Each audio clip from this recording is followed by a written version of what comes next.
need to understand ROI, which means return on your investments. Good rising, family. Hello, my name is Joe Brown, aka Black Feniks, and I'm the owner of HogOn Welding, HogOn Welding, and the founder of HogOn Welding University.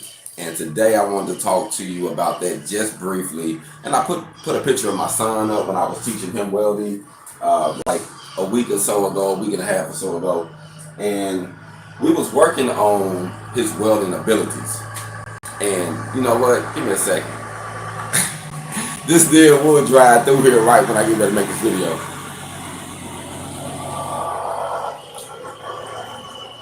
They look like they're doing some detailing right now. And it was quiet a few minutes ago, but it's all good. You know, I'm going live, so I'm just going to let it be what it is. But I wanted to talk to you about return on your investments. And I was thinking about me sitting down, talking to my son about welding and about how he felt about it. And it encouraged me that he really have a heart to want to do it. You know, maybe because his father is a welder, or, you know, I don't really know his true passion. And maybe that's a big passion of his, just because he said, man, I want to do what you do.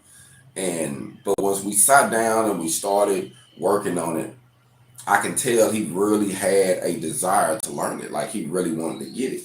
And so when we was going over it, we talked for a second, and I said, hey, I'll make a deal with you. He was like, give me $10 if I can make it look like, look like that picture. I kept showing, this is what you want. He said, okay, you give me $10 if I can make it look like that. And I'm like, okay, I'll do that. And he got on it, family. He kept going until he was able to perform a weld that actually looked like the picture. You know what I mean? And to me, that was a return, an instant return on my investment. Yeah, I gave him $10, but the information and the knowledge he learned from that is going to be able to make him a lot of money. So even though I invested 10 and some time, what he learned is going to make him a lots of tens. like the kids, you say, it's gonna make me a lots of money. See, you know what I'm saying? So it's just cool to see him light up the way he did when I was teaching him. And I think that we don't know personally. Like, it took me literally, fam, I'm gonna be honest with you. It took me around 37. I was around 36, 37 when 36. 35, yeah, 36, when I actually fully understood what ROI meant, like having a return on your investment, investing in something for a short term or a long term where you can be able to get some capital out of it instantly, or is it going to be something that is going to take, some years down the line for you to actually see your money? And I think that it's wise to make both investments, short term and long term, but you have to be conscious on your ROIs. You can't just throw money in something and think that you're just going to get all of this money out of it overnight, because that's don't happen, especially when you're doing renovations, when you're building products on your own, when you're trying to build a brand. Certain things you're going to invest in that you might want to get your ROI, in instantly. I have invested in t-shirts where I was actually printing them and bought all the stuff, and I just couldn't, I couldn't make ends meet like that. So I started doing it where I'm actually getting someone else to print them and have everything done, and I make a percentage, and it's worth me doing it like that than just catching up all of my time trying to do it physically. And it was something that I was trying to turn into a side hustle that actually took up a lot of time. So in that situation, trying to do it, having a return on my investment wasn't a good investment for me. You know what I mean? I couldn't get things going in that aspect. Now, in the other aspects, it could be, investing in some welding equipment, where I actually bought a welding machine where I used, and that welding machine actually paid me back within 30 to 90 days of me purchasing the equipment. So, certain investments, you have to be realistic with yourself. But starting out, we really don't know. Sometimes we have that good idea. Like, you remember that movie, I can't remember the name of it. It had Will Smith in there, and he had his son, his younger son in there with him. And, he started out, he bought all of these computer type things for these hospitals, thinking it was going to be the new best thing. And he didn't get a good return on his investment. it came so sporadic over time that it even broke up his relationship with his woman. It even caused him to go homeless, and he was barely getting his meat. So sometimes we can do that on a great idea. Say, oh man, this is the great thing, and we dive into it. That doesn't make you a bad person, but I believe entrepreneurs do that until we actually learn, what we should do. And I think examples like that cause us to be humble and allow us to actually learn more about ROIs. What's going on, family? I see somebody saying something. I'm going to make sure I lock it in. Pursuit of Happiness. That's what it was, bro. I couldn't think of the name of it.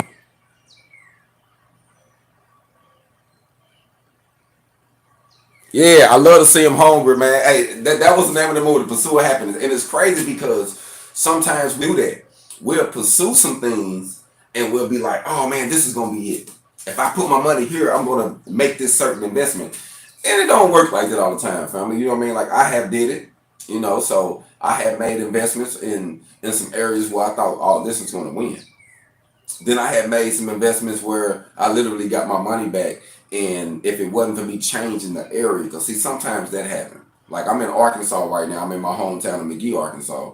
And the products that actually kept me above and beyond in Phoenix is not helping me here. So I actually have to cater a different product for the area. You know what I mean? If I want to still be into products, which I do want to be into products, so I have to find something that can cater to the area, that can actually remove my fish from it, and it can stand alone, and the people can still gravitate to it. See, you have to learn. You have to learn that it's different levels to hustling. There's different levels to being a go getter. And sometimes when people say hustler, they like to throw a negative. They like to give it a negative a look at times, like as if it's something wrong. But it's just a go getter. Like if you're a real hustler, you're gonna learn what works and what doesn't. And yeah, you want to come up with the next best thing, but we have to realize that trying to reinvent the wheel is only going to waste a lot of time, because if it's already rolling, you're not going to reinvent the wheel. They have crafted it. It's got it. So your thing is to find a way to add some accessories to the wheel. That way, when the wheel is rolling, it can shine. You know what I'm saying? Now they got the bling rims now. You know what I'm saying? So it's like a person just made something that already exists better. Went from us riding 13s to people riding 20s and 26s and 32s and above. It wasn't that he tried to reinvent the wheel, he just improved it, made it better, made it more attractive, so to speak. So I think that sometimes in our hustle and our independence, when we use in our trades, welding, carpentry, flooring, electronics, electricity, carpentry, HVAC, whatever it is that you're using as a trade, sometimes we have to just look at it different and figure out how can we extract, an ROI from it, not just working for the earned income, because that's the only way we're taught sometimes, a lot of times, especially in rural areas, earned income, our parents or grandparents at that time, preached, go to college, get a degree, you're going to get a good job, you're going to be able to do this. It was all about a good job. It never made you learn freedom. And I think that, the school system teaches, because it crippled a lot of our children, because it literally teaches them how to be slaves to someone else's system. And if you don't live your own dreams, you're going to eventually be working and living the dreams of someone else. And then you say, well, I got bills to pay. Yeah, we all got bills to pay. So we have to figure out a way to make things happen.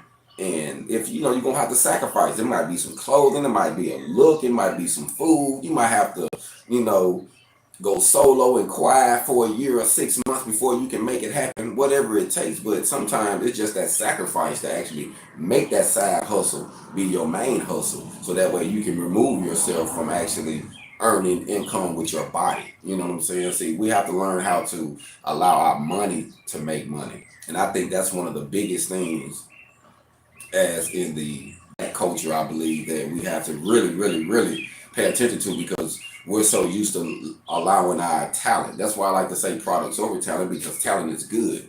And we use our talent to get us in the NFL, people playing, basketball, from swim teams to being in the Olympics, from being any type of different boxer athlete, from being an actor or being on TV. We use all those accolades, to say this is who we are, you know, by earned income. Everything was earned. You know what I mean? It's just like we was freed, in my personal opinion, from slavery, and we never become, you know, a lot of us didn't ever become owners or operators of a plantation, so to speak. We didn't ever start corporations. You know what I mean? We just work for the corporator. You know, the same people that enslaved us. You know what I mean? So now I get it. Once I grow older now, and I'm more conscious about it, because I understand that sometimes we get caught up in the system, and until we know better, we will never do better.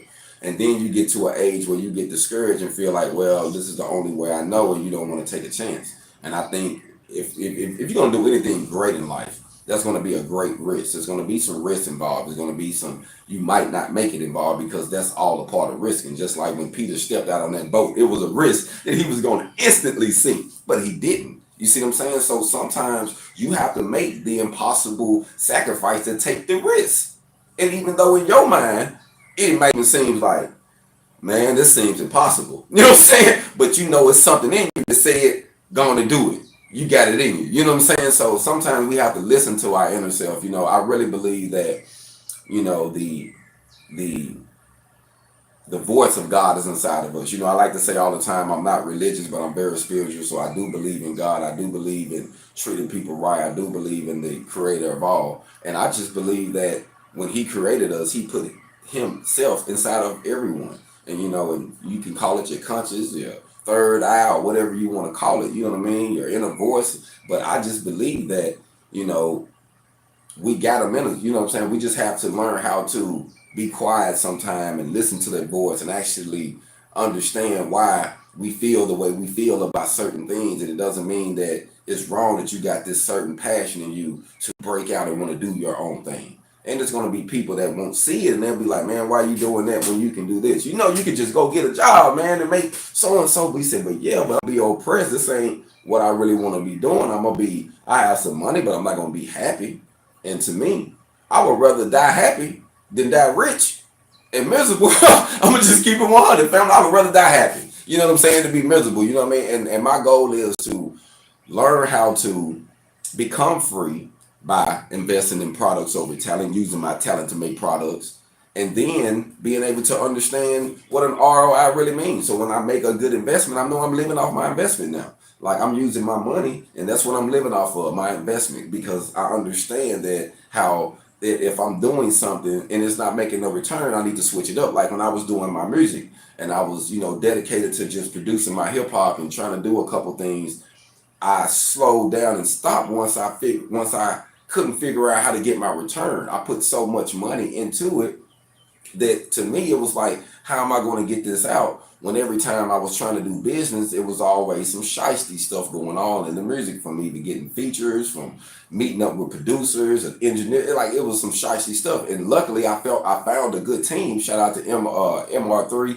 in Kansas City, and my guy Chaotic Beats, man. Chaotic was 100, and Eric, you know, the owner of Mid Range. I found the little team where I can actually start networking with. But when I found it, I had to push back to really learn the business. Then, like, how do I make money off my music? Like, how do I be an artist? So then I learned how to get my writers and my publishers. So now I'm a writer and a publisher, so I can publish my own music. So if I buy it, I know that even though I didn't produce it, so I'm a publisher. So you have to learn different terms on how to get your money in the long term. And honestly, I'm still making money off that independent release that I dropped in Kansas City, which was an EP. I dropped the EP, and it was probably like 6 records and 2 bonus tracks, really. You know what I mean? And those records are still in rotation. And not only am I going to still see some, but if something happened to me, my kids will. And like I say, when you making good music, it'll become in rotation where you were like, wow, I see how it works now.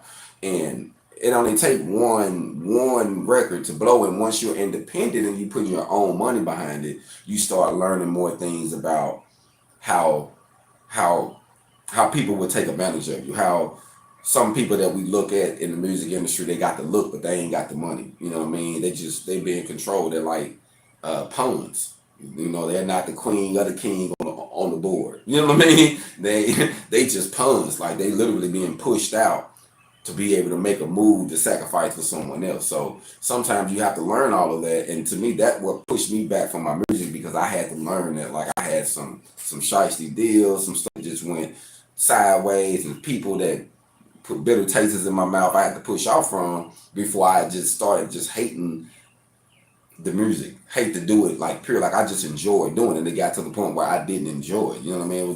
It just put a bad taste in my mouth. So we have to learn about ROIs, the proper way to make investments. So that's why I step back from that. But I'm only sharing that because we make mistakes, family. You know what I mean? Like, we live and we learn. And in order for us to get to that next level, we have to be humble enough to share some of these experiences. And the only reason I share some of the things that I stumbled on or failed on, because I'm knowing I was looking for some perfect examples for someone that actually, like, man, how did you really do it? Did you go through it this long?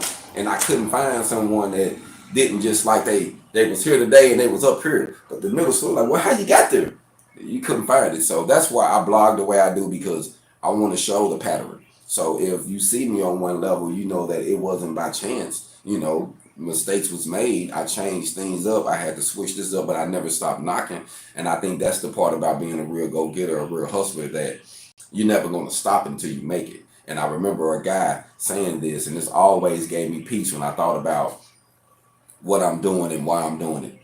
He said, wasn't nobody around the 99 times I failed, but everybody was patting me on that back that one time I made it. And it only going to take one time, family, from all the pain, all the heartaches, all the stuff you go through. If you keep at it, once you make it, it's going to be worth all of that. And he was like, just remember that. He said, because just remain humble, because you're going to get your turn, because you never gave up. Persistence. You know what I mean? It's like the tortoise and the hare. You know, the tortoise run because it was persistent. You see what I'm saying? Sometimes the fastest people or the smartest people can sleep on the job. So you have to take advantage of that. You have to take advantage of what you do best and learn how to, you know, utilize your skills at the best of your abilities so that we can make it work for you. So I just wanted to come live today and talk about that. It was something that was on my mind. It was something that I think that we need to talk about in investments we need to make in our youth, in our kids, and our personal futures. We need to understand that if it's not giving us a return on investment, we might need to switch it up. It's okay to say, you know what, that didn't work. I had to try something else out. But don't keep holding on to something where it completely drains you and pulls you all the way down, and you was naive to let it go. You know what I mean? Like, certain crowns you're gonna wear, and some of them you got to take off and pass down and move on to a different position and put on a different hat. You got to be okay with that in life. So don't be like a Saul and don't want to pass the crown down when it's your time, and a David come along and try to assist you when you bitter, and you can network with David, but instead of you networking with him, you wanna move him out the way so you can maintain. Sometimes we gotta be humble, family. And it's stories like that keeps me humble, and knowing that, hey, it's a time and a season for everything. Even being the king, you got to step down and let the new king rule, and you sit back and you just be, you be the one he come to for advice, instead of the one, that's trying to take him out, and I think that's what we tend to do when we get older, man. We got these old kings that want to go back to their younger days and be in the positions, and them youngsters ain't going for it. They ain't gonna go for that disrespect. They got information that we didn't have.